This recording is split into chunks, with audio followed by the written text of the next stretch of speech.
Muchísimas gracias por la invitación, por la asistencia. Este es un espacio peculiar. Saben ustedes que Ana Iris Simón es una escritora de izquierdas que le salen novelas de derechas. Vargas Llosa es un tipo de derechas que le salen novelas de izquierdas. Y Arturo Pérez Reverte es una persona libertaria que le salen novelas de Arturo Pérez Reverte.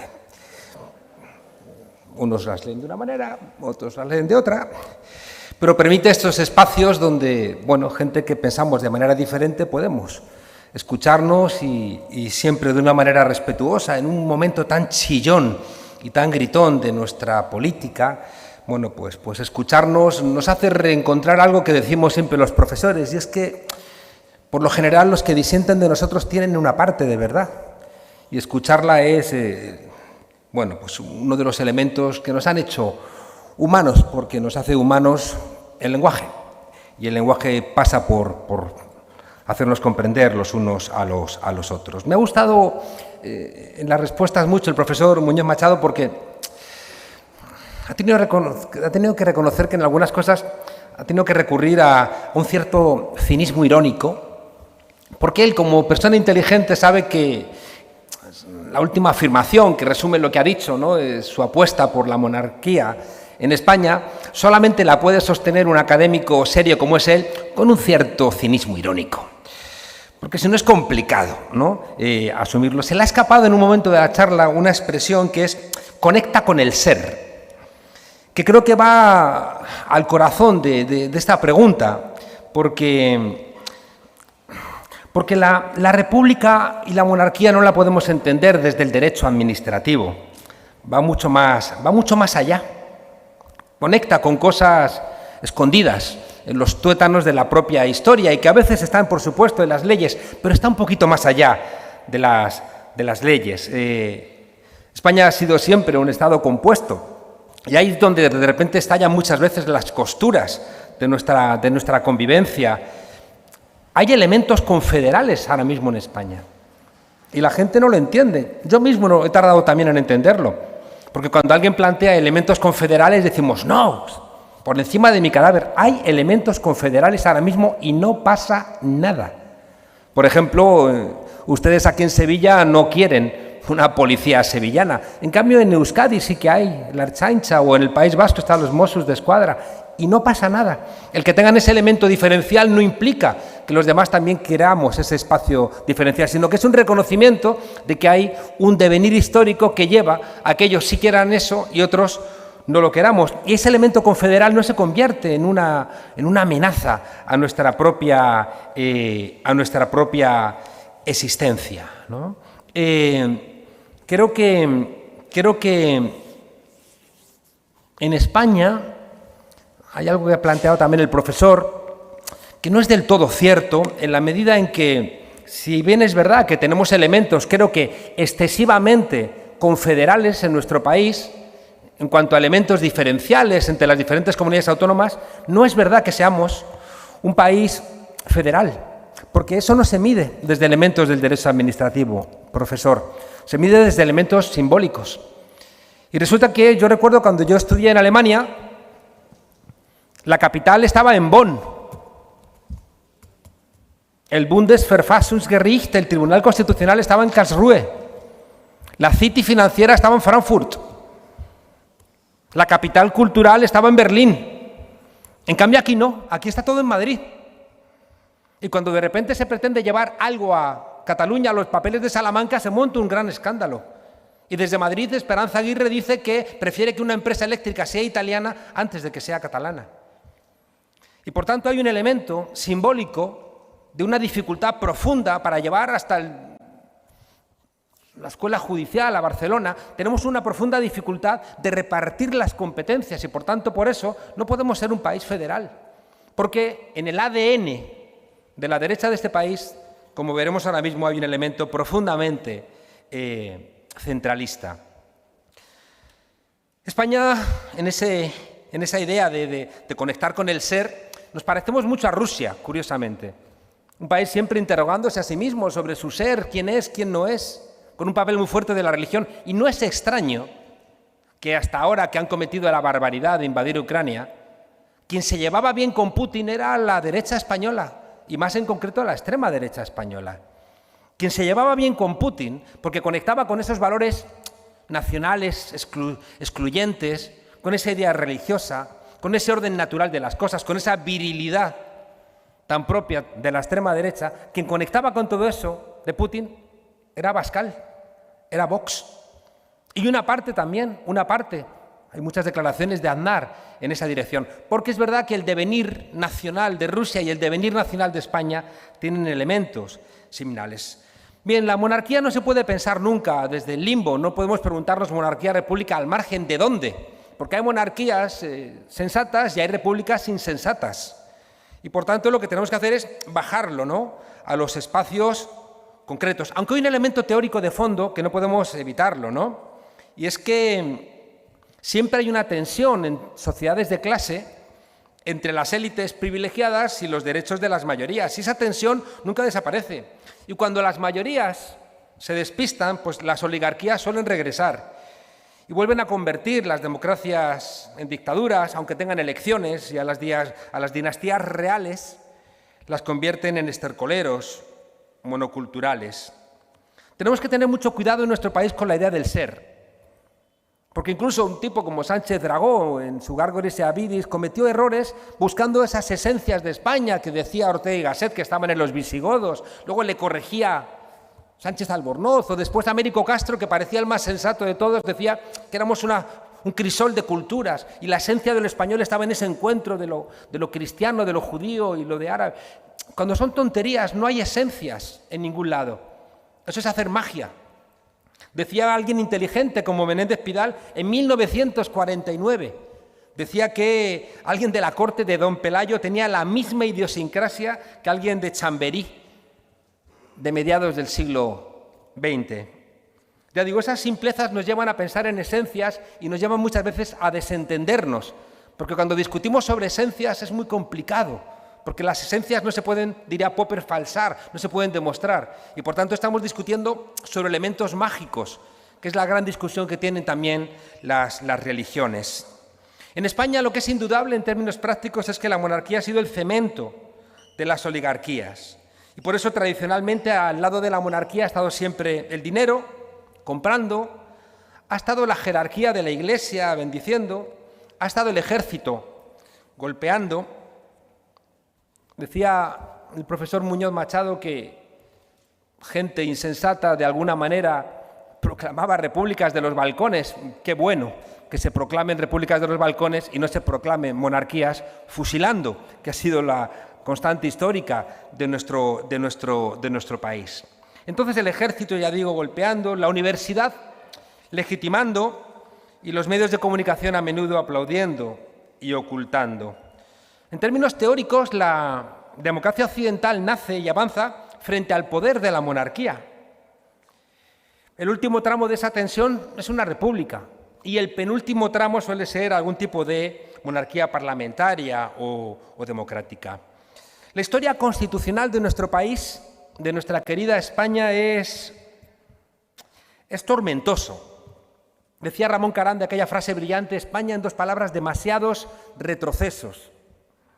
Y es verdad que no es fácil encontrar ejemplos virtuosos en otros países que se conviertan en el referente por excelencia al que podamos imitar o con el cual nos podamos comparar. Pero sí que es cierto que la historia del constitucionalismo español, que es la historia de la democracia, no ha tenido ninguna revolución victoriosa. La revolución de 1868 no fue realmente una revolución, no se puede comparar con la revolución de Cromwell, la revolución norteamericana, la revolución francesa o la rusa. Y sin embargo en España las contrarrevoluciones, aun en ausencia de revoluciones, han sido la pauta. Y siempre, fíjense ustedes, siempre en esas contrarrevoluciones la pauta la ha tenido la monarquía. Hay una pregunta que inmortalizó Fraga Iribarne vendiendo los paradores de España es diferente, el Spain is different, que es una pregunta también que nos ocupa mucho en términos académicos. Pues déjenme mencionarles una serie de elementos que creo que sí que nos permiten pensar que alguna pauta de diferencia tenemos los españoles y que forma parte, ¿no?, de esta discusión que no se nos acaba. En primer lugar, como dice el profesor Villacañas, España es una nación tardía, igual que Italia, igual que Alemania. Somos un Estado viejo, pero una nación tardía, que apenas nos reconocemos como nación existencial con la invasión francesa. Y empezamos a reconocernos. No tenemos, cuando vienen los franceses a invadirnos, no tenemos un himno. Lo asumimos en una jota que reza, la Virgen del Pilar dice que no quiere ser francesa, que quiere ser capitana de la tropa aragonesa, no española, aragonesa. Igual que no tenemos todavía una bandera. Por tanto, somos una nación tardía. En segundo lugar, la debilidad política del liberalismo democrático en nuestro país, propio de un país rural y analfabeto, frente a un protagonismo militar extremo, defendido por el liberalismo doctrinario, con una burguesía débil que no tenía problema, ¿no?, en dialogar con el ejército ante cada uno de sus dilemas. En tercer lugar, la existencia de un movimiento antiliberal, el carlismo, con 3 guerras civiles.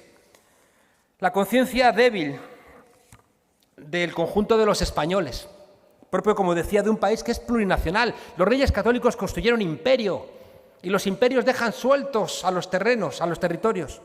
Y entonces desarrollan unas lógicas propias, desarrollan lenguaje, tradiciones, costumbres. Y por eso la condición compuesta de nuestro país, sin un mercado nacional integrado. Un Estado nacional es un mercado nacional, como bien sabía Edmund Burke en su famoso discurso a los electores de Bristol. Y España no ha sido nunca un mercado integrado. Si todavía se quiere ir uno desde Extremadura, no sé, a la punta de Andalucía, necesita, casi es más fácil que vayas a Madrid y luego regreses. En quinto lugar, perdimos el imperio colonial cuando la pauta era la contraria, europea. Después, la crisis del 98, con la crisis de identidad que supuso en nuestro país y la burguesía preguntándose qué es España o me duele España. El surgimiento también de los movimientos nacionalistas en las áreas más dinámicas y desarrolladas del Estado, cuando la burguesía vasca o la burguesía catalana empiezan a decir somos una nación porque somos un mercado nacional en un momento de debilidad del mercado nacional español. La nula influencia que ha tenido nuestro país en el resto de Europa en los últimos 2 siglos. El sufrimiento en pleno siglo XX de una guerra civil de 3 años de duración, donde se conjunta la lucha del antiguo régimen y la guerra civil europea entre el capital y el trabajo.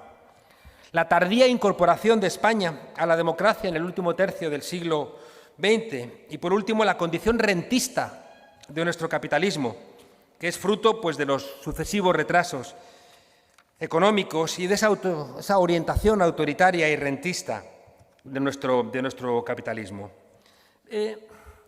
Decía que en España, y esto lo plantea el profesor Pérez Royo, nuestra monarquía se hace parlamentaria después de que ya se ha instaurado el sufragio universal.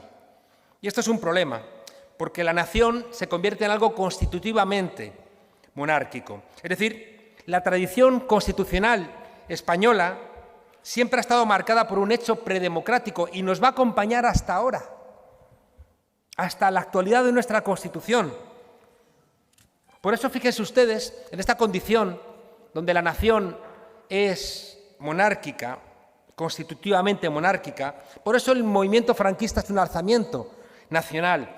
Y por eso, fíjense ustedes, es tan normal que el grueso de las monarquías respetadas de Europa son monarquías que lucharon contra el fascismo, mientras que aquí en España la monarquía, al revés, apoyó a la dictadura de Primo de Rivera, apoyó el golpe del 36, y se convirtieron, incluso el rey Juan Carlos, en un referente de los principios del movimiento. Fíjense que esa tradición constitucional monárquica de nuestro país deja fuera del poder constituyente otra forma de gobierno que no sea la monarquía, y como planteaba también el profesor Muñoz Machado, una de las grandes discusiones teóricas es que la monarquía estaba dispuesta a compartir la soberanía con las Cortes, no con el pueblo, porque eso le parecía, de alguna manera, debilitar esa condición histórica, anclada en el pasado, sostenida por la Iglesia y por un cierto oscurantismo de la institución monárquica. Y por eso las experiencias republicanas fueron respondidas con tanta violencia, con violencia en el 1873 y con una inusitada violencia que asustó incluso al embajador de Hitler en 1936.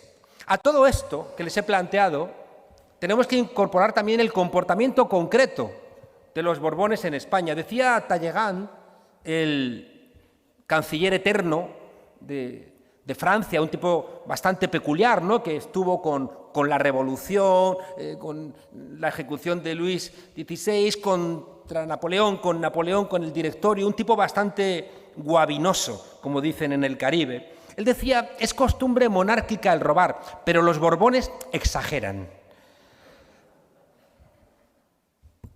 Si uno mira la evolución de los monarcas concretos, pues si esto no debiera ser motivo de disputa, sino que es simplemente análisis de los historiadores, ¿no? Pues han robado y también en muchas ocasiones han asesinado. Fernando VII, ladrón y asesino, de lo mejor. Ahí está ese cuadro, ¿no?, supremo de Torrijos y sus compañeros fusilados. Ladrona María Cristina de Borbón, regente. Ladrona Isabel II.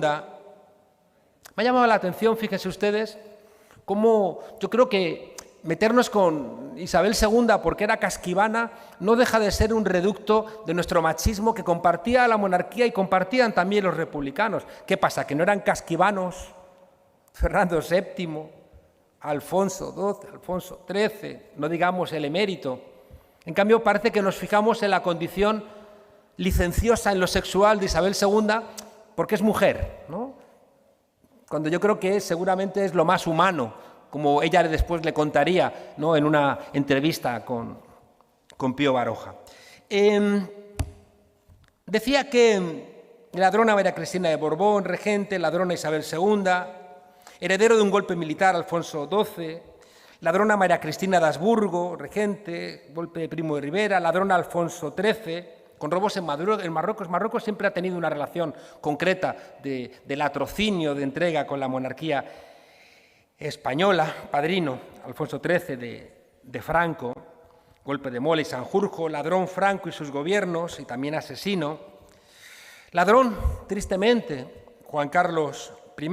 Y ya veremos qué dice la historia de Felipe VI, porque si el 100% de los que le han antecedido han robado, pues uno tendría que preguntarse, ¿no?, ¿qué van a hacer los siguientes?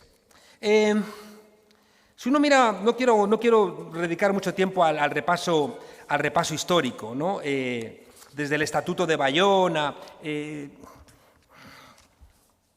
donde cometen el primer error los Borbones de pensar que le pueden entregar la corona a Napoleón, no entendiendo que la corona, que la nación, que era un depósito de la nación y no era de ellos no podían entregarla. Y ahí es el primer error donde va a empezar, ya digo, el constitucionalismo español, ¿no? Y Cádiz, los liberales contra los que servían al rey, los serviles, que defendían, fíjense ustedes, no solamente el absolutismo, sino que la monarquía también defendía a las clases privilegiadas y siempre apoyadas por una iglesia con tendencias oscurantistas y reaccionarias. Luego Fernando VII regresa y restaura la Inquisición. Igual que cuando vuelve el PP a gobernar en la Moncloa, suele restaurar en televisión española las películas de Garci. Con crueldad, diría yo, lo de las películas de Garci, no solo lo de la Inquisición. Fíjense ustedes como un dato relevante que los liberales siempre han incorporado demandas sociales frente a los sectores conservadores y reaccionarios. En España, si uno mira la evolución del siglo XIX y del XX, las demandas de democracia política siempre han venido con demandas de democracia económica. Y por eso los que se oponían a las demandas de democracia económica, por lo general, también se oponían a las demandas de democracia política. Bueno, muerte de Fernando VII, guerra carlista, Isabel II.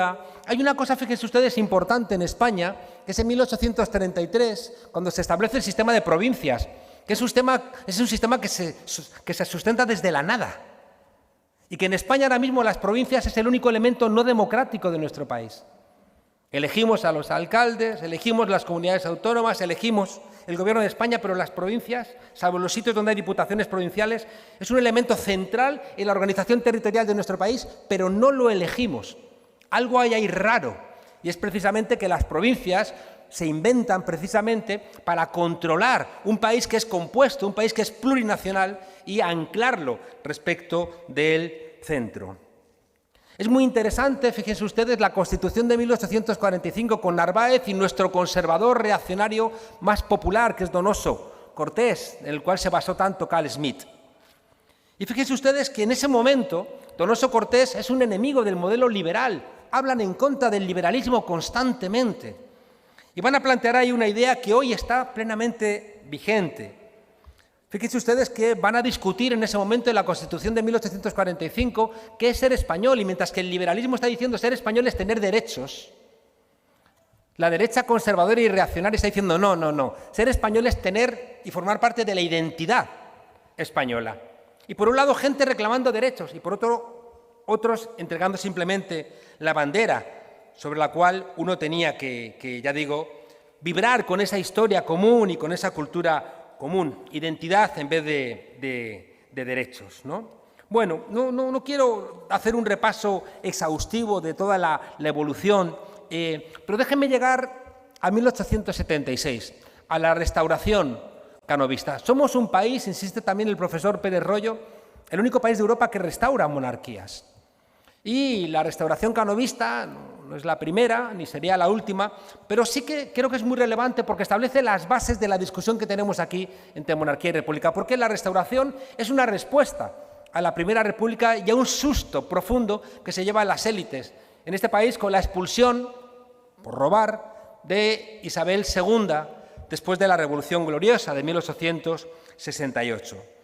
Fíjense ustedes que creo que es muy relevante entender que lo que va a establecerse en la Constitución de 1876 es una suerte del ADN de nuestro país que siempre va a caer más del lado monárquico que del lado republicano. Esta Constitución de 1876, y fíjense ustedes que es muy importante porque la discusión que tenemos ahora mismo, la discusión que en España inaugura el 15M, esa revuelta en las plazas, que va a implicar la puesta en cuestión de la monarquía, va a implicar el rompimiento del bipartidismo con la emergencia de otras fuerzas políticas, de Podemos y de Ciudadanos, y la ruptura del modelo bipartidista, rompe, fíjense ustedes, y es tan relevante porque rompe con un ADN que está inscrito, ya digo, en la Constitución del 76. ¿Cuáles son esos elementos? En primer lugar, la monarquía. Y ahí se reinstaura la monarquía.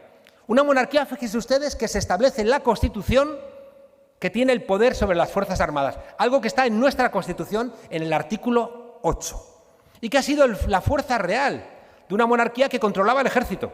Claro. Monarquía que controla el ejército, centralista,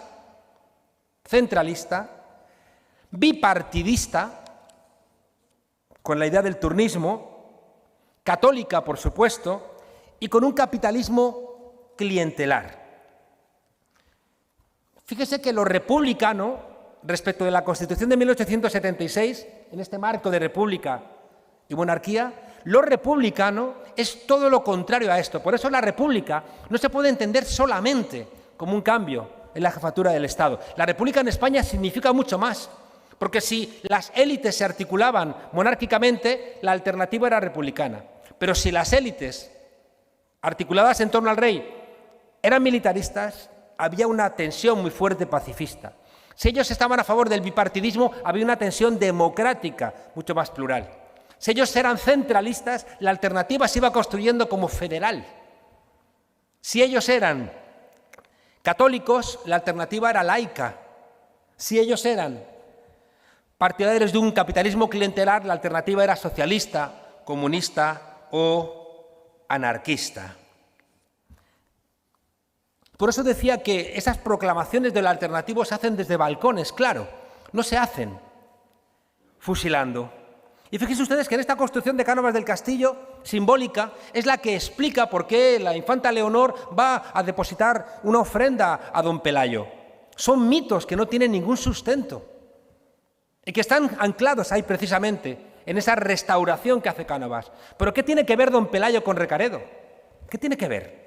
Y se ha construido la imagen de la conversión de Recaredo, el primer visigodo que abraza el catolicismo. Ya no eran arrianos en el 587, pero ¿qué tiene que ver con el 718, 722 de la batalla de Covadonga, donde se instaura el mito también de don Pelayo? Por cierto, yo no sé si lo conté la última vez que estuve aquí, recuerdo que en clase, en quinto de carrera, de la Facultad de Ciencias Políticas, nos contaban que había habido un censo previo a la batalla de Covadonga, justo después de la batalla de Covadonga, donde habían desaparecido los árabes que habían entrado en el 711 en la península. Y que por tanto era una prueba evidente de que un puñado, lo contaba una discípula de Valdeavellano, no era cualquier persona, y nos decían que era la prueba evidente de que un puñado de españoles, liderados por don Pelayo, no podían haber ganado solos a los árabes, que eran una multitud, sin la ayuda de la Virgen. Que uno se imaginaba a la Virgen rebujándose el manto y tirando certeras pedradas entre las cejas a los malditos moros. Recuerdo que me había leído un libro que se llama La formación del feudalismo en la península ibérica, donde unos historiadores marxistas cometieron el error de decir, hombre, si vamos a hablar del siglo VIII, igual conviene leer fuentes árabes, y no solamente fuentes cristianas. Y entonces descubrieron que los barcos en los cuales habían pasado los árabes a España en el 711 no tenían tanta capacidad de carga como habían dicho los cristianos, y que por tanto eran muchísimos menos los que habían entrado, y que por tanto no es que habían desaparecido en el censo, sino que nunca habían entrado. No olvidaré nunca que cuando le contesto a la profesora en clase me dijo, ¿qué pasa, que tú estuviste allí? Pues no estuve allí, pero es lo que tiene leer. Bueno, decía que, con todo esto que les he contado, que el planteamiento del ADN de la restauración canovista es muy importante tenerlo en mente, porque articula una idea donde la monarquía es mucho más que haya un rey en la jefatura del Estado, igual que la república es mucho más que elijamos cada 4 años, 5 o 6 los que decidiéramos a la jefatura del Estado. Implica mucho más, y por eso fíjense ustedes esa defensa numantina que hacen las élites de este país de la monarquía, mientras que en otros países las burguesías no defienden a un rey, incluso un rey con comportamientos tan poco edificantes como los del emérito. ¿Por qué lo hacen? Porque saben que hay más cosas en juego, y por tanto defender a la monarquía no es solamente defender en nombre de la estabilidad quien esté en la jefatura del Estado. No. Cuando se defiende la monarquía, se está defendiendo un statu quo, donde vienen todas las demás cosas. Y por eso ya digo, cuando uno realmente enfrenta esto, pues tienes que hacer, de alguna manera, requiebros para poder, buscar algún tipo de coherencia, porque en el fondo estás abrazando lo que decía un reaccionario como Benjamin Constant, que la monarquía era garantía de equilibrio y estabilidad frente a los excesos democráticos. Porque es que los defensores teóricos de la monarquía siempre te terminan hablando de que hay excesos democráticos. Casi no sé si tengo que terminar. Me quedan 10 minutos o así. ¿Me quedan 10 minutos? Vale. Vamos a dar un salto.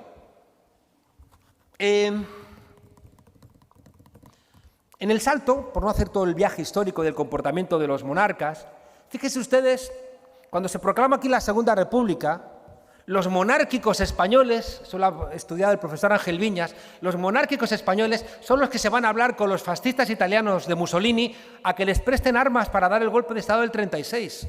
Son los monárquicos españoles. Es decir, que la monarquía española, en su lógica histórica, va a pedir aviones para bombardear españoles, sin ningún tipo de pudor. Es decir, que luego estos son los que reclaman tanto España, pero son los que históricamente llaman, igual que Fernando VII llamó a los 100.000 hijos de San Luis, a franceses que vinieran a asesinar a españoles. No tienen ningún tipo de problema, porque en esa idea mítica la nación es de ellos, les pertenece, ellos la definen, que es uno de los problemas también que explican por qué las fuerzas y cuerpos de seguridad del Estado a menudo siguen esas inclinaciones reaccionarias, porque se les ha dejado que la idea de nación que defienden en la patria en peligro los militares o los cuerpos y fuerzas de seguridad del Estado, esa idea de nación en peligro la defina la derecha. según esos intereses vinculados, ya digo, a las élites, al freno de cualquier tipo de derechos sociales o de derechos políticos. Y por tanto, una de las asignaturas pendientes que tiene la izquierda en este país es definir una idea de patria diferente. A mí me resulta muy sorprendente a veces cuando vas por la calle y te grita uno: ¡Viva España! ¿Qué le vas a decir? ¿Viva Finlandia? Es decir, hay una idea por parte de la derecha de este país que cree que ellos son los españoles y los demás no somos españoles, porque han construido esa idea de una España excluyente, ya digo, que les pertenece a ellos y que está anclada en la Constitución de 1876, en esa idea de una España que ya, como decía antes, vincula a Recaredo con don Pelayo, aunque sea mentira, para intentar vincular a don Pelayo como el gran tipo que articula el comienzo de España y de la monarquía, articularlo al catolicismo. Y por tanto tienes que emparentar a don Pelayo con Recaredo. Y tienes que decir que con la ayuda de la Virgen ayudó a derrotar a los malditos árabes. Y no solamente eso, en el Parlamento español ahora mismo, si ustedes van a visitarlo, hay una sala de los reyes de España. Y en esa sala de los reyes de España están solamente los reyes visigodos. Está Alarico II, que nunca pisó la península ibérica, pero no están los Mohamed, los Boabdil, los Yusuf, los Jauma, no hay ningún rey, solamente están los reyes visigodos construyendo, ya digo, esta lógica que defiende una idea política afín a la derecha, pero que quien lleva los cuadros, sacándolos de los fondos de los bajos del Museo del Prado al Parlamento, es José Bono, es decir, un presidente del Partido Socialista. Bueno, decía que en este salto, donde los monárquicos son los que piden ayuda a Mussolini para dar el golpe del 36, bueno, pues ganan la guerra, una tremenda represión, y regresamos o saltamos a la transición española. Y aquí, con esto es casi la idea con la que quería terminar, porque nos lleva al presente absoluto. Hay un par de elementos que tenemos que analizar. El primero, fíjense ustedes, es que la Constitución española, donde se sustenta nuestro contrato social, repite, igual que en el Estatuto de Bayona, esta primacía de la monarquía sobre lo democrático. Y presten atención, porque esto es relevante. En la Constitución española del 78 es el rey el que dice: mando a todos los españoles, particulares y autoridades, que guarden y hagan guardar esta Constitución como norma fundamental del Estado. Y nos lo dice cuando todavía no era rey. ¿Y qué significa esto? Significa que el rey era rey antes de la Constitución. Y era rey porque en el año 69 lo nombra Franco, su sucesor, a título de rey. Y por tanto la Constitución del 78 está sostenida sobre una primacía del principio monárquico sobre el principio democrático. Y esto en democracia es intolerable. Intolerable. Y esto es lo que explica esta primacía del principio monárquico sobre el principio democrático, que luego iba Urdangarín a pedir dinero y se lo daban, porque iba en nombre del rey. Por tanto, es muy complicado que con una Constitución donde hay una primacía del principio monárquico previo a la Constitución sobre el principio democrático, es muy complicado que nos podamos desarrollar como ciudadanos y podamos romper con esa condición de súbditos. Y por eso, defender el principio monárquico es atentar contra el principio democrático en nuestro país, directamente. Decía que en España, la transición, una cosa que te explican o explicamos los profesores de ciencia política o de derecho constitucional, la transición se hizo de la ley a la ley. Pero ¿qué demonios me importa a mí hacer una transición a la democracia desde la ley de la dictadura, del golpe del 36? ¿Qué necesidad tengo? ¿Qué necesidad tengo? Pues tengo la necesidad de que la única manera de garantizar que el rey iba a ser el nombrado por Franco, su sucesor, en el año 69, en un discurso donde dijo, y espero que con esto quede todo atado y bien atado, la única posibilidad de que el rey en democracia sea el rey nombrado por Franco es hacer la transición de la ley a la ley. Y con trampas, pero bueno. Claro, toda esa idea estuvo a punto de difuminarse, porque el rey Juan Carlos I pues es un Borbón, y eso te lleva a borbonear, como decía aquel. Y esto implica que casi se rompe el 23F, un golpe de Estado articulado desde la propia Casa Real. Desde la propia Casa Real. Y no lo digo yo, lo dice Calvo Sotelo, ¿no?, que fue presidente efímero. Y lo dicen todos los libros serios que están escritos sobre el 23F. Lo que pasa es que se adelantó Tejero, un loquito, en ese marco, y entonces el acuerdo general, que era un gobierno de coalición con la dirección de Armada, pues se rompió, y por eso las horas que tardó el rey en salir. Y cosas muy tristemente asesinado por ETA, Quintana Lacazzi, que fue un hombre que ganó un gran renombre en la democracia porque fue el que dijo que si entraban los tanques de la Brunete, mandaba él los aviones, la aviación, y eso frenó a la Brunete. Pero en unas declaraciones Quintana Lacazzi dijo, yo hice la guerra civil, estuve con mi general Franco, estuve en la División Azul, mi general Franco me mandó que cumpliera las órdenes del rey, y el rey ese día me paró mandar el 23F. Si me hubiera mandado tomar por asalto el Parlamento, lo hubiera asaltado, ¿no? Para que veamos un poco esta contradicción profunda que tenemos al señalar a los salvadores del 23F como demócratas, porque no salvaron el 23F como demócratas, sino como una manera extrema, después de un error del propio rey Juan Carlos, de intentar enmendarlo, pero que aquello le convirtió en un rey legítimo, cosa que no tenía originalmente. Fíjese que en nuestra Constitución hay un artículo difícilmente comprensible desde una lógica democrática, el artículo 56, que es el artículo que se activó en el discurso del 23F, el de arbitrar el buen funcionamiento de las instituciones, o es el que llevó al rey Felipe VI a ese discurso, creo que erróneo, nunca lo entendí, perdí 3 cenas, porque me parecía lo inteligente por parte de Felipe VI, el 3 de octubre, en salir poniendo orden y no diciendo a por ellos, que me parecía que era un profundo error, que se ha enajenado a una buena parte de los españoles y españolas, y ha alimentado de una manera espeluznante el independentismo. Porque si el 3 de febrero sale el rey Felipe VI diciendo vamos a llevarnos todos bien, vamos a ponernos de acuerdo, la violencia policial es absurda, no se puede solventar con antidisturbios un referéndum, tampoco se puede hacer un proceso unilateral de secesión, esto es intolerable, y pone un poco de orden, arbitra de verdad, tenemos monarquía para mucho tiempo, pero no. Ese artículo 56, que está pensado de una manera torticera, se utiliza torticeramente en el 23F para que el rey frene lo que él había creado, y el 3 de octubre para que Felipe VI, en vez de conciliar un país complicado por nuestra realidad plurinacional, entendiendo a las diferentes partes, decide alimentar a la parte más extrema que se expresaba en el a por ellos.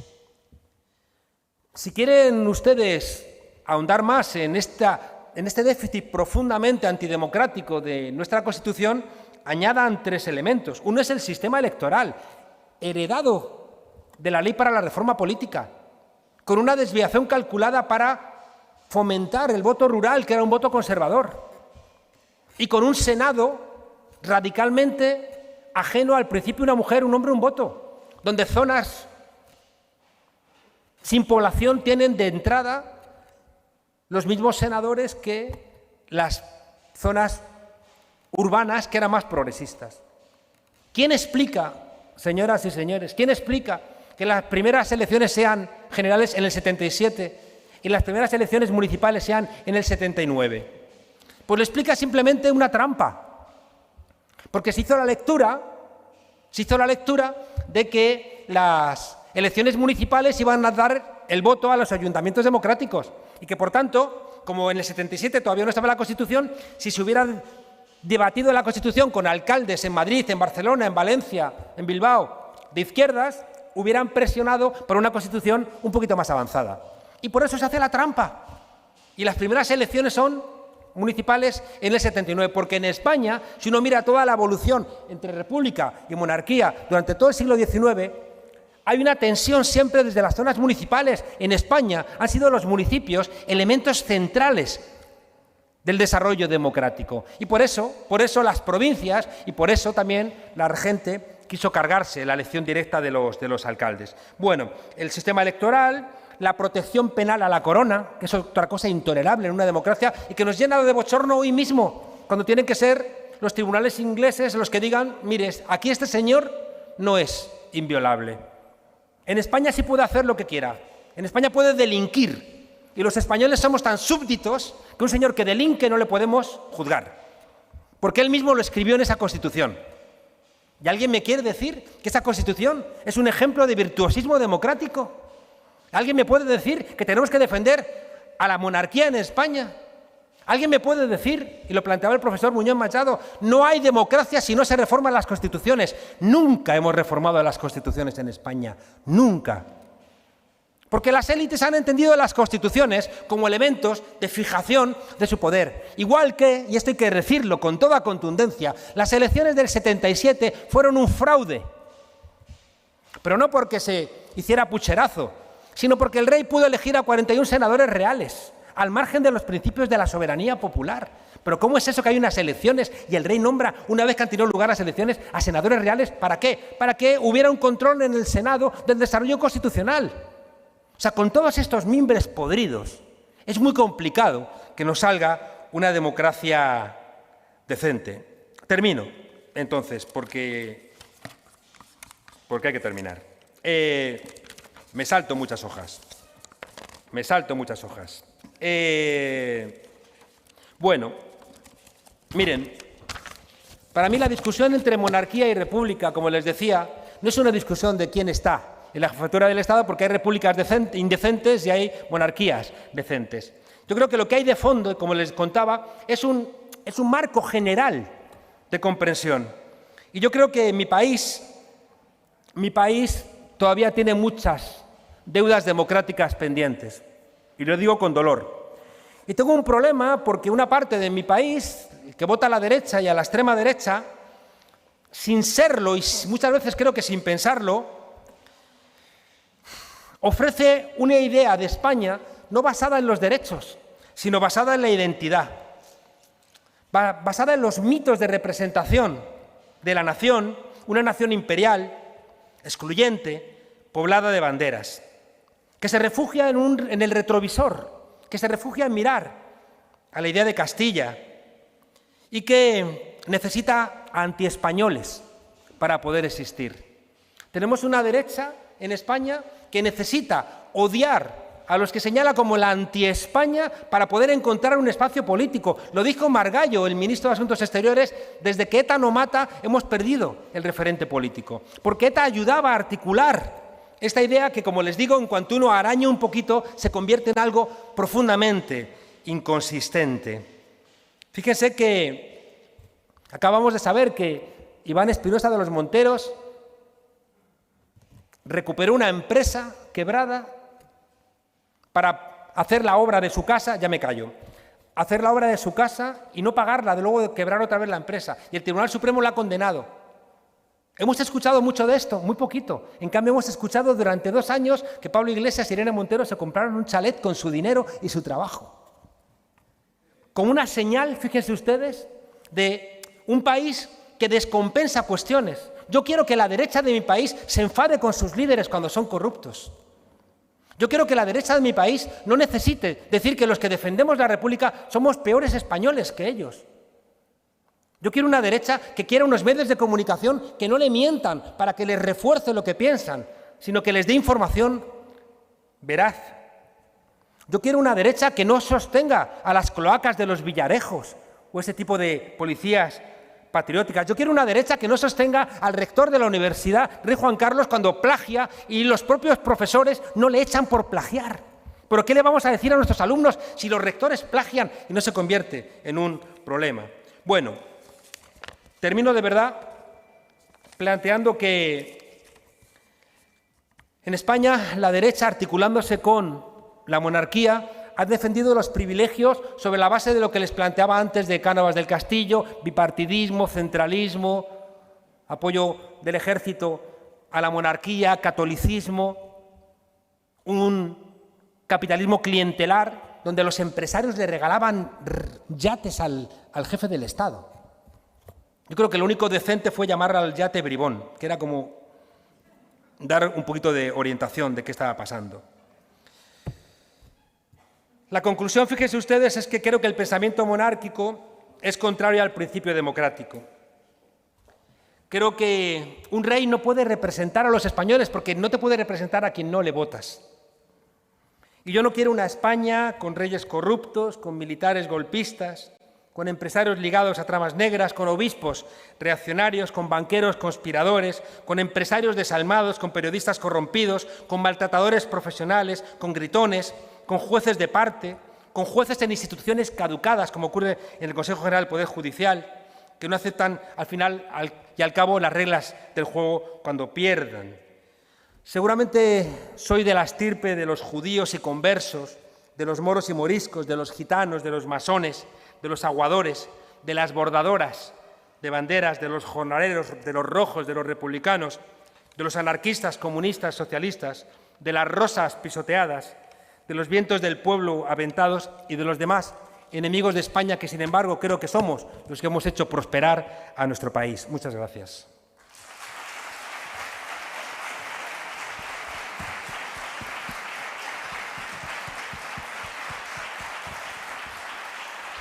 Abrimos el turno de preguntas. Primero que nos diga Carlota cómo van nuestras... Pues, bueno, las encuestas han dado un giro dramático de los acontecimientos y se sitúan en YouTube en un 54% la monarquía y en Twitter un 51% la monarquía también. 54-51. Sí. Bien. Vamos a abrir el turno de preguntas. Les recuerdo, como hacemos siempre, y es la norma de la casa, que no hay opiniones, esto no es un debate, hemos venido a escuchar, estamos escuchando, hemos escuchado, seguimos escuchando después. Vamos a preguntar nada más. No interesan las opiniones de cada cual, todos tenemos las nuestras, pero no interesan las opiniones, interesan las preguntas solamente. Pero antes, como ha habido varias alusiones, si no te parece mal, al profesor Muñoz Machado, pues yo creo que don Santiago, a lo mejor debemos, si él quiere tener algún comentario o alguna pregunta, no lo sé, pero darle prioridad, pues ya que es la que lo has mencionado varias veces en tu charla. ¿Hay un micrófono para él? Es un maestro y es imposible no mencionarle. Bueno, con mucho gusto, Arturo. Una cosa muy breve. Sí, he percibido 2 o 3 menciones que ahora comentaré. En general, la exposición que nos ha hecho el conferenciante Monedero pues tiene poco que ver con la manera que yo enfocaría las cosas, cosa que los dos sabemos y no pretendemos que hubiera ninguna unidad de criterio. Yo creo que enriquece el debate, naturalmente, y se sitúa en un ámbito que es distinto del mío. Me ha parecido que las referencias a mi discurso anterior se refieren a 3 cosas, si no me equivoco. La primera, una mención sobre la que me sonrío porque es bastante recurrente en algunas ocasiones, al derecho administrativo. Para los que sean juristas en la sala, sabrán a lo mejor qué es eso del derecho administrativo. El derecho administrativo, que es la profesión que yo he tenido siempre, soy catedrático de derecho administrativo, pues es una disciplina que la gente tiene por muy abstrusa, muy difícil y muy ordenada. Y los administrativistas estamos bastante acostumbrados que una de las imputaciones que nos hagan es ser profesor de derecho administrativo, como si nos dedicáramos a cosas ininteligibles. Mi padre, que era abogado, lo decía: ¿por qué te dedicas a esas cosas tan raras, ¿no? Pero la verdad es que los profesores de derecho administrativo hemos tenido el mérito de poner en pie la Constitución. La Constitución española se aplica. Los constitucionalistas y demás juristas y los políticos han sabido cómo funciona la Constitución porque se la hemos explicado a los profesores de Derecho Administrativo. Hemos sido nosotros quienes han explicado eso. Lo bueno o malo que tenga esa Constitución se ha creado desde mi disciplina, no desde los constitucionalistas ni de otras ciencias de otro tipo. De modo que sirvan estas palabras para reivindicar el derecho administrativo como una disciplina central. Es el derecho del Estado, como me gusta a mí llamarlo. Somos los que estudiamos el Estado. Y luego 2 referencias concretas me ha parecido oír, bueno, que no lo digo con toda, sin ninguna acritud, claro, porque sin ninguna acritud también han sido hechas. Una, la referencia a la condición sexual de la reina Isabel. Claro, visto desde la perspectiva de hoy, pues es más que normal el comportamiento de Isabel. pero cuando se trata este asunto es para situar la conducta en la época. En la época era un escándalo el comportamiento de Isabel II y no un escándalo el comportamiento de Alfonso XIII. ¿Era machista la sociedad española? Claro, era machista la sociedad española. Eso hoy es intolerable. Pero esa calificación que se haga solo de una mujer, pero así era. Y fue uno de los elementos que determinaron el desafecto del pueblo, la conducta de la reina.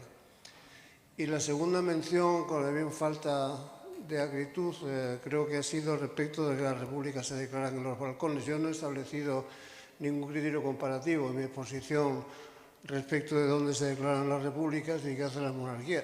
Es un hecho que la República Catalana se ha declarado 2 veces desde un balcón, punto. No he querido hacer más consideraciones.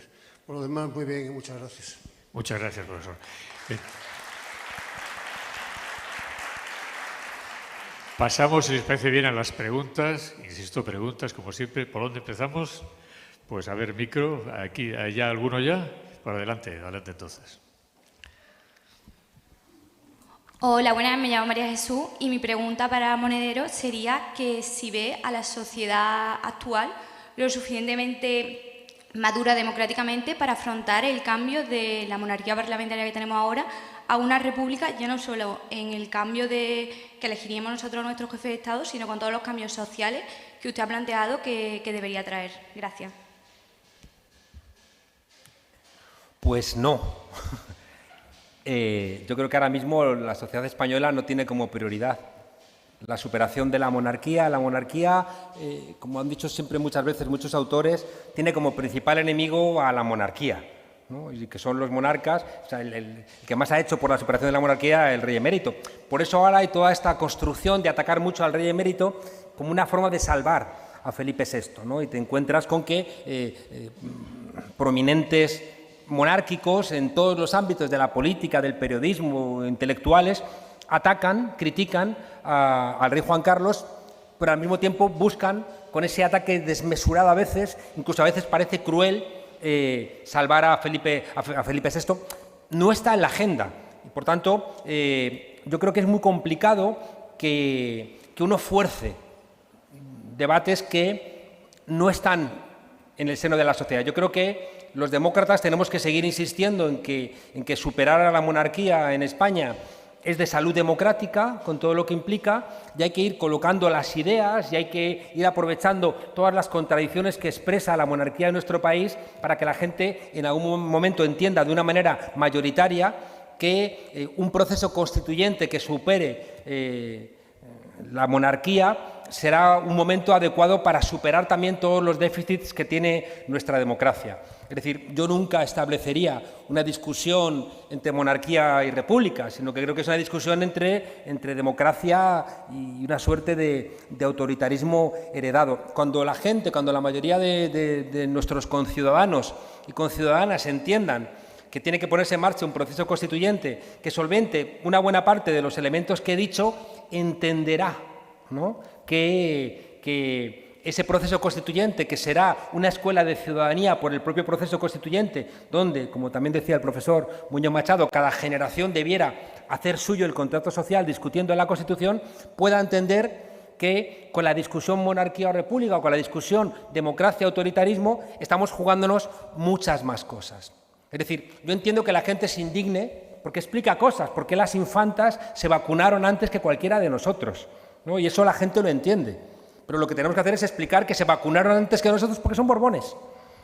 Y entonces los borbones pues hacen estas cosas, ¿no? Igual que tenemos que explicar, como decía, que nuestra Constitución, esa que es tan maravillosa, o nuestra transición. Por cierto, le decía a los de la puerta que no han podido traer el libro, un libro del cual yo estoy muy orgulloso, que se llama La transición contada a nuestros padres, que es la lectura desde mi generación de cómo fue el proceso de transición, con las cosas que les he contado y con la necesidad, ya digo, de superar esos déficits, y que creo que lo van a hacer las nuevas generaciones, ¿no? Yo creo que mis alumnos ven a la monarquía y les parece una cosa de los cuentos, ¿no? Entonces, bueno, lo que hay que hacer es construir, ya digo, esa sorpresa de que haya gente con algunos privilegios, convertirlo en una reivindicación democrática, y cuando eso, ya digo, esté generalizado, será el momento de plantearlo de una manera más concreta.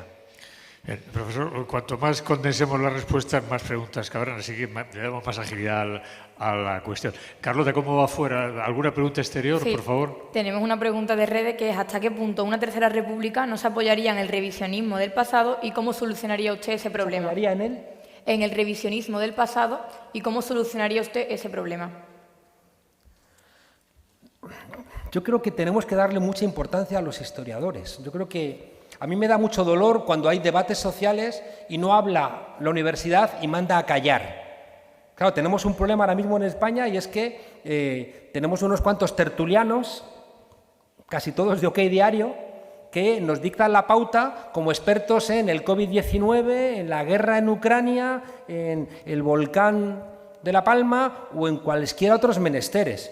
En cambio, la academia no está tan presente. Entonces, yo creo que necesitamos, es una cosa que yo entendí, España es un país semiperiférico. Yo estudié en un país central, que es Alemania, y luego he pasado tiempo en la periferia, que es América Latina. Y en este choque entre el mundo central y el mundo periférico entendí mi país, entendí España. Y una de las cosas que entendí, sobre todo en este contraste, y pensando mucho en Alemania, es que en Alemania tienen una esfera pública muy poderosa. Muy poderosa. En Alemania les aseguro que es imposible que Pablo Casado, un tipo al que se descubre que le han regalado un máster por la cara, pudiera seguir siendo el secretario general del Partido Popular. Sería intolerable. Igual que sería intolerable que se descubra que el Tribunal Supremo le embarga el sueldo a Iván Espinosa de los Monteros y pudiera seguir en la política. Sería intolerable. O que haya periódicos que directamente mienten sin ningún tipo de pudor, o que un rector de una universidad, como les contaba antes, pueda plagiar y no sea el claustro de profesores el que lo manda al basurero de la historia. Todo eso no funciona en nuestro país, porque nuestra esfera pública es muy débil. Es muy débil. Entonces lo que tenemos que hacer es construir esa esfera pública estudiando. Por eso tiene tanto éxito, o ha tenido tanto éxito el libro de Enric Juliana diciendo aquí hemos venido a estudiar. Por aquel lado, sí, adelante. Hola, mi nombre es José Ángel. Muchas gracias por su charla, profesor. Quería preguntarle una cosa muy sencilla. ¿Qué preferiría usted, una monarquía con Pablo Iglesias de presidente o una república con Santiago Abascal? Gracias. Esas preguntas siempre tienen como, ¿no?, con su trampa, ¿no?, porque te obligan a escoger entre Escila y Caribdis, ¿no? La pregunta es irreal porque Pablo Iglesias, y mira que a él le gusta, ¿no? Se lo tengo que preguntar, oye, ¿te gustaría ser rey, no?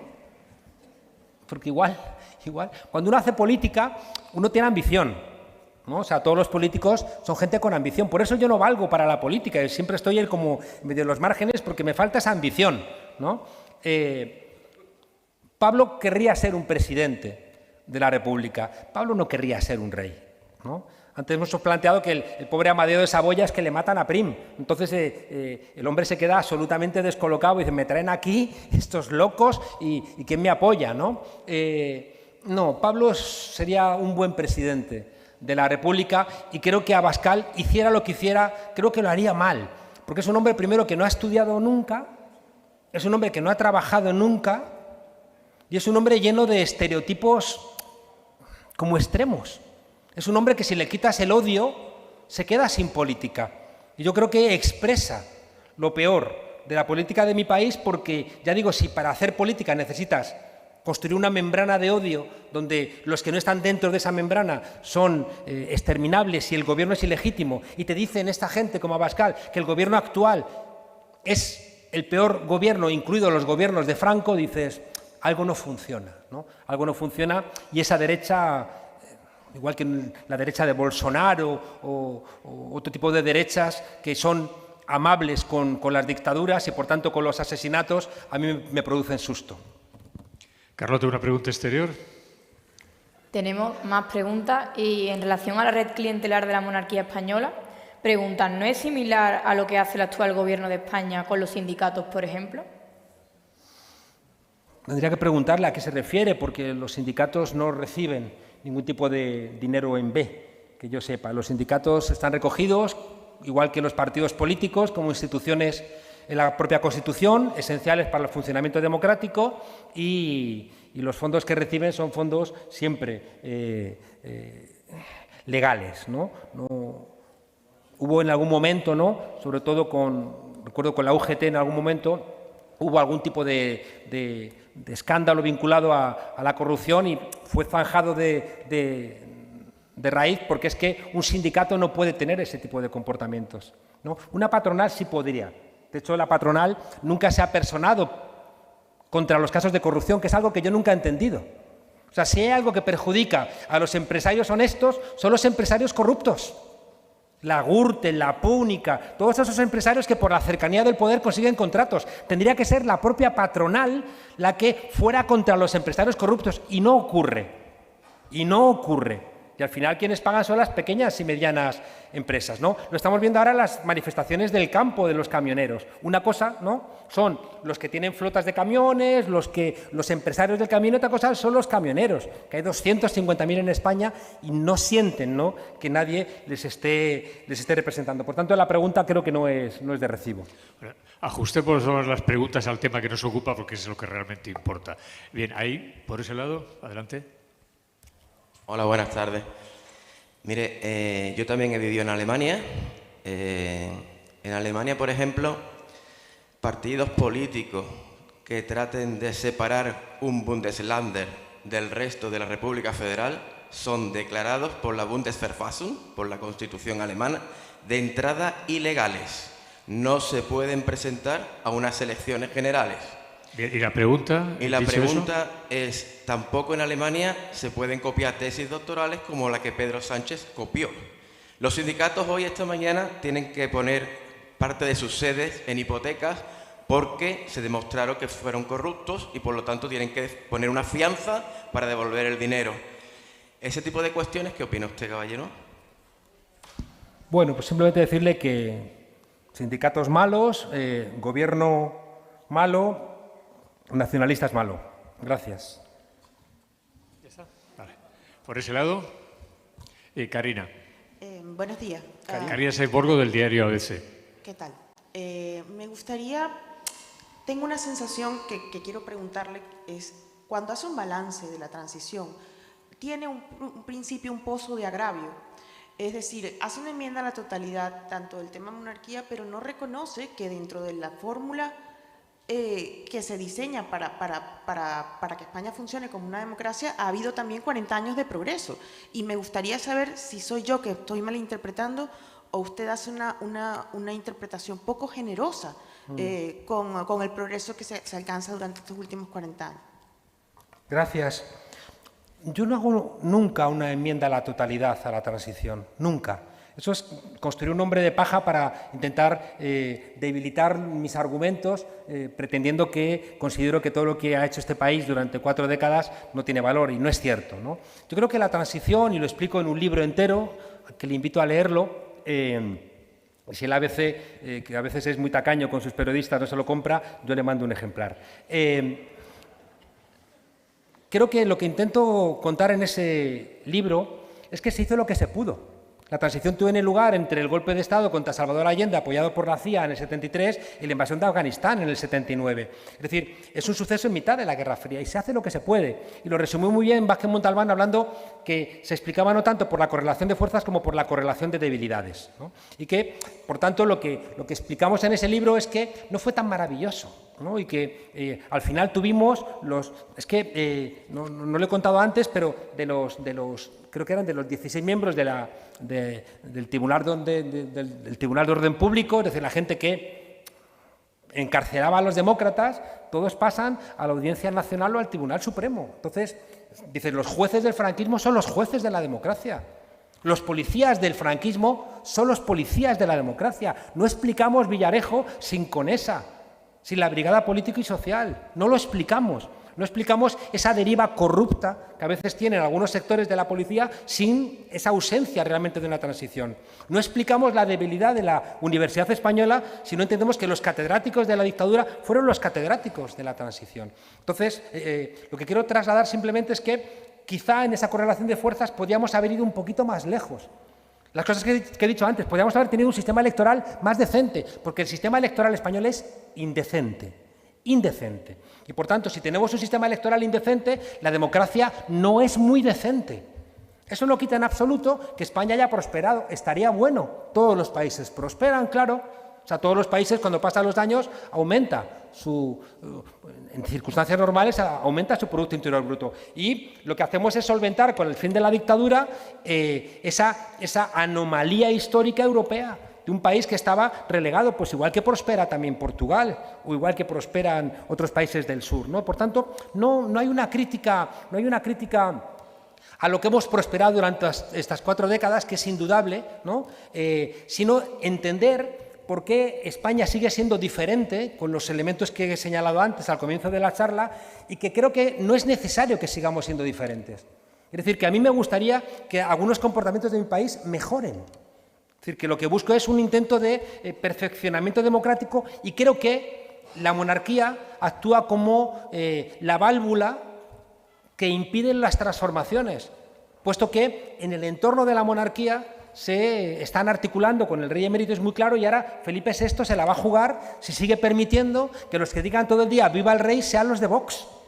Y que si sigue siendo así, entonces la compañera que preguntaba ¿qué va a pasar con la República? Diré, vendrá antes. Es decir, si el rey no es el rey de todos los españoles, sino que es el rey sobre todo de Vox, del PP y de determinados sectores, pues no va a poder funcionar como rey de España. Entonces, mi crítica a la transición es, ya digo, sentar las bases para solventar todas aquellas cosas que han quedado escondidas. Te lo digo con una frase de Walter Benjamin. Cuando yo critico la transición, estoy cepillando la historia a contrapelo, para que salte todo lo que está escondido desde una perspectiva de mejoramiento de mi país. Carlota, ¿sigue a flote la monarquía o la estamos hundiendo? Eso iba a decir ahora que, bueno... Ha habido un cambio seguro, ha habido un aumento hacia la República seguro. En YouTube se mantiene 53% la monarquía, pero en YouTube se mantiene un 53% ganando la monarquía, pero en Twitter ahora un 51% ganando la República. Claro. Dime otra pregunta exterior, sí, por favor. Tenemos otra pregunta, que ¿por qué relaciona la derecha con la monarquía y la izquierda con la República? Por lo que he planteado antes, porque en el devenir histórico... Perdón, añado yo una postilla. ¿Hay repúblicas de derechas? Claro, claro. Pero por eso decía al comienzo que no puedes entender república y monarquía al margen de. O sea, no es igual una monarquía que apoya el fascismo que una monarquía que lucha contra el fascismo.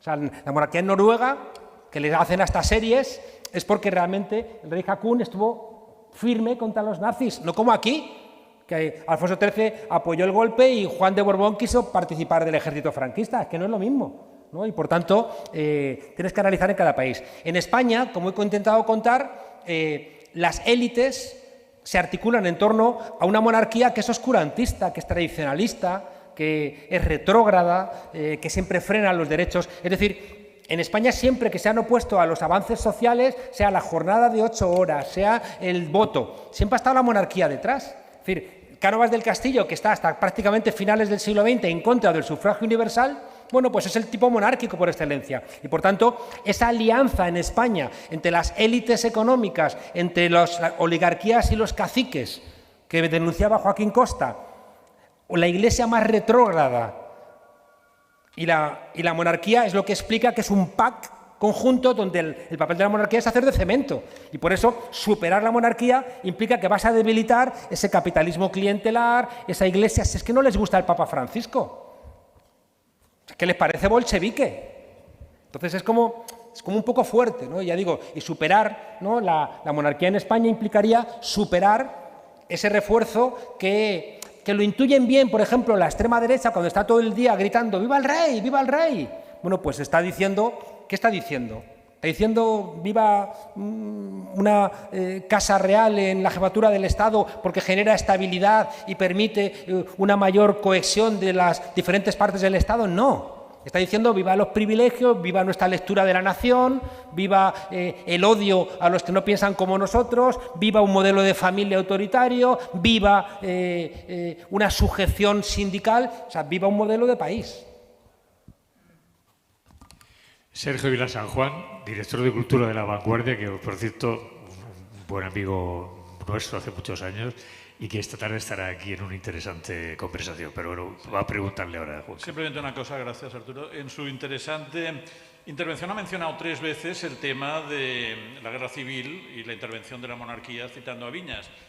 La pregunta es, contando que en su escrito de renuncia al poder del 31, Alfonso XIII dice que lo hace para apartarse muy drásticamente de cualquier posibilidad de una guerra civil entre españoles, que en varias ocasiones en la República desde Roma desautoriza explícitamente a un periodista de confianza suyo, como es Julián Cortés Cabanillas, cualquier intento de desbancar o de cambiar la República por métodos no legales, ¿no le parece que este apoyo del jefe de los monárquicos está bastante en duda? Si el jefe de los monárquicos, Alfonso XIII, decía a su gente: no os levantéis contra la República, y Viñas en su libro no prueba ni un solo contacto de Alfonso XIII con Mussolini, yo diría que Alfonso XIII se posicionó contra la guerra civil. No sé cuál es su opinión. Y entonces, ¿por qué sí que hay constancia de su apoyo posterior cuando el golpe de Estado tiene lugar, ¿no? Y por tanto, el hecho de que cuando ya el golpe de Estado tiene lugar, que lo apoye, el que no se pueda demostrar su participación previa, creo que es como cuando no se podía demostrar que la CIA había articulado el golpe de Estado contra Salvador Allende. El que no esté en los documentos no significa que falte ese apoyo. Eso es diferente a lo que usted dice. O sea, usted ha dicho que Alfonso XIII apoya durante la conspiración y los inicios del golpe. Y eso es lo que no solo no está probado, sino que los documentos dicen lo contrario. Otra cosa es que una vez estalla la guerra y puestos a elegir, claro, él tiene que elegir. Qué curioso. Podría haberlo no hecho. Sí, pero qué curioso, ¿no? Es decir, es que hay una discusión en el siglo XX donde todo aquello que no se puede demostrar no existe. Y le repito, o sea, yo, que no soy tampoco tan mayor, aunque ya tengo una edad, yo he tenido discusiones donde, como no se podía demostrar la participación de la CIA en el golpe de Estado contra Salvador Allende en septiembre del 73, la CIA no había participado. Entonces creo que es una lectura torticera de la historia. O sea, cuando tú no tienes los datos tendrás que mirar cuál es la lógica y plantear, aunque sean como hipótesis. Y en tanto en cuanto la hipótesis no se demuestre falsa, y si usted no puede demostrar que la hipótesis es falsa, mi hipótesis queda como una hipótesis que es cuando menos veraz. Hombre, la carga de la culpa hay que ver la carga de la culpa hay que ver a quién se asigna. Pues la carga de la culpa queda absolutamente demostrada cuando de repente el golpe tiene lugar y él dice: aquí estoy, adelante, acabemos con ellos, ¿no? Bien, vamos a ir terminando porque ya tendrán que irse a comer ustedes y nosotros. Vamos 2 o 3 preguntas más y nos vamos. Respondamos brevemente y que sean preguntas breves. Una de ellas por este sector, por ejemplo. Aquí está ya el micro. Sí. Buenas tardes. Quería preguntarle, ¿para usted el gobierno venezolano es democrático? Fíjese usted que no tiene mucho que ver con lo de la monarquía o la república, pero es que forma parte también, fíjese, de esta construcción, ¿no? Es decir, cuando uno tiene posiciones contrarias al statu quo español, de repente se ha construido, ¿no?, el mito de Venezuela, cuando yo he estado más años en Alemania que en Venezuela, pero eso da igual, ¿no? Fíjese usted, en el momento en que Venezuela sufre un bloqueo, un acoso por parte de un país que no respeta los derechos humanos, muchas veces dentro de su frontera, pero a menudo fuera de su frontera, la pregunta sobre la existencia de democracia o de ausencia de democracia en un país se convierte en algo espurio. Se lo digo de otra manera. Es decir, en este país, hasta hace poco sabíamos el tiempo que hacía en Caracas. Y ahora, ¿por qué ha desaparecido Venezuela del marco? ¿Por qué tiene que sacarlo usted aquí en una charla? Porque ya nos le trasladan su necesidad de saber de Venezuela los telediarios de Vallés o de Susana Griso.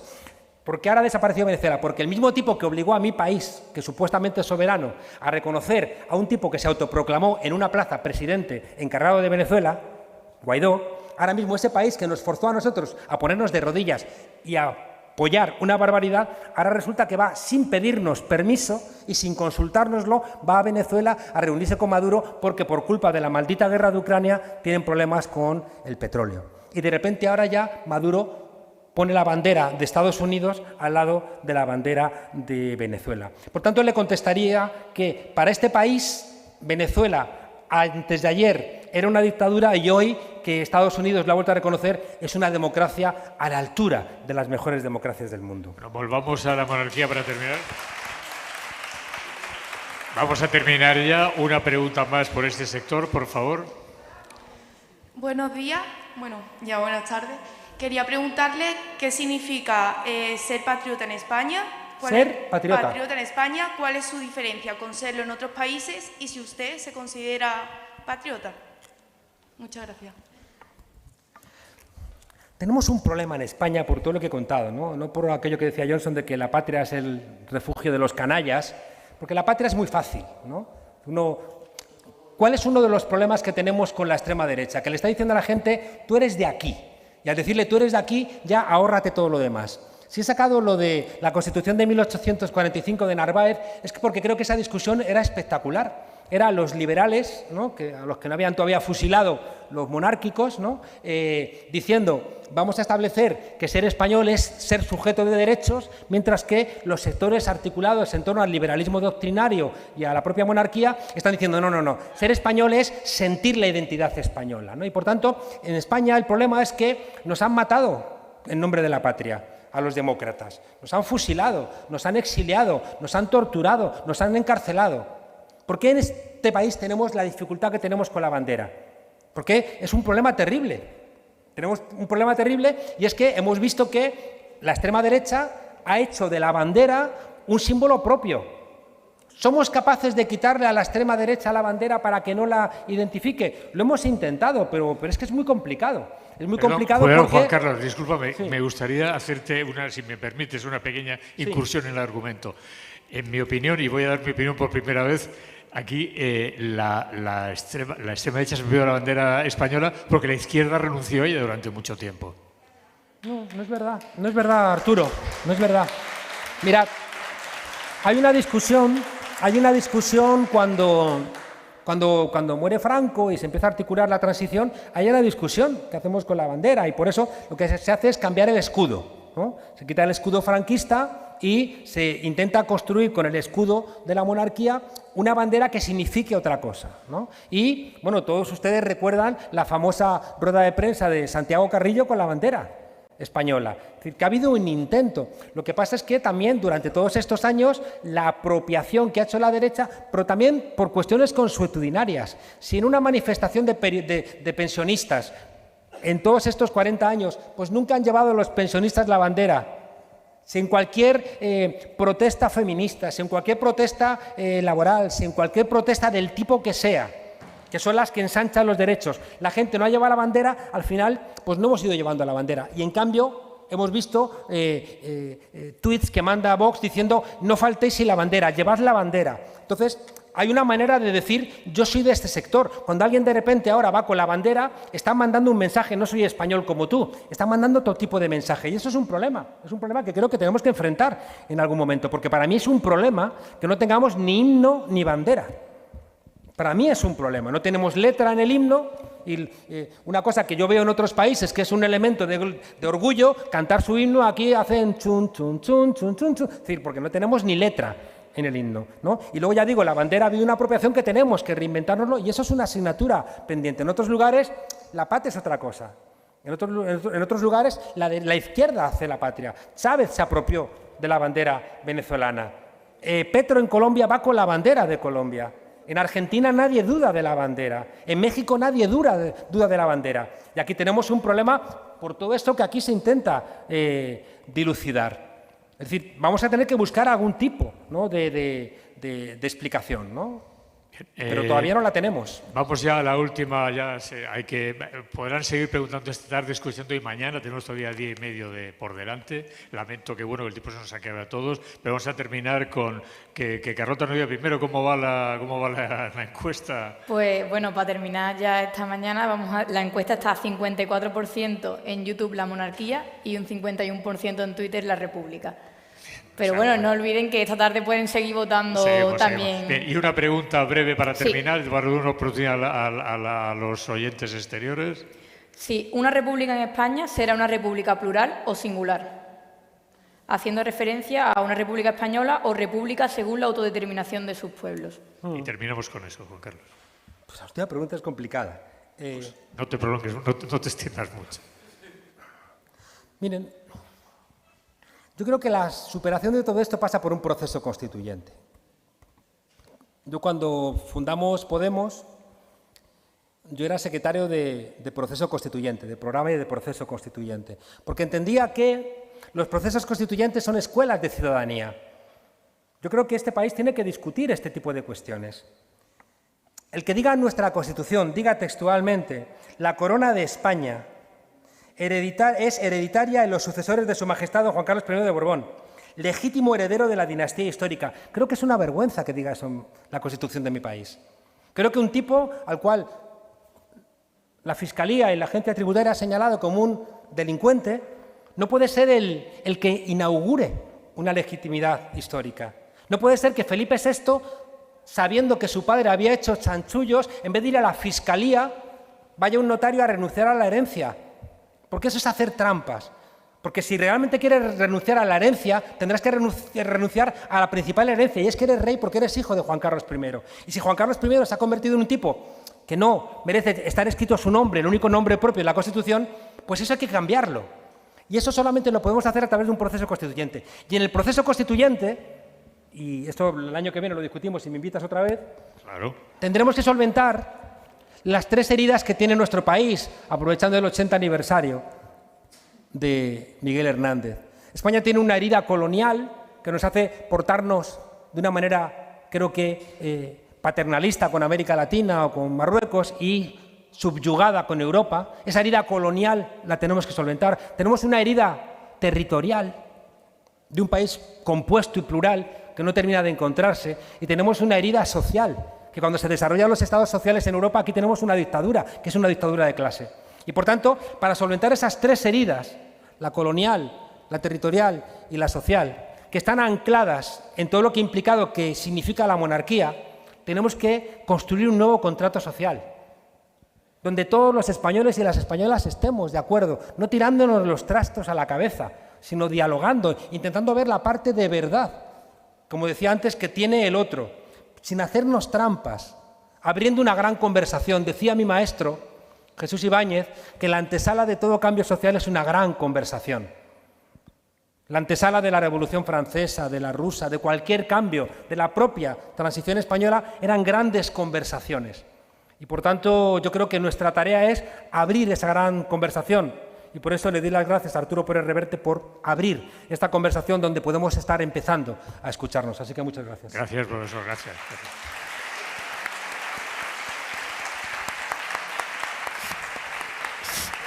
Bueno, simplemente que esta tarde retomamos a partir de las 7 con Ignacio Peiró, con Sergio Vilasan Juan, luego con Ana Romero, y que las esperamos esta tarde a partir de las 7. Gracias por estar con nosotros. Gracias, Juan Carlos Monedero.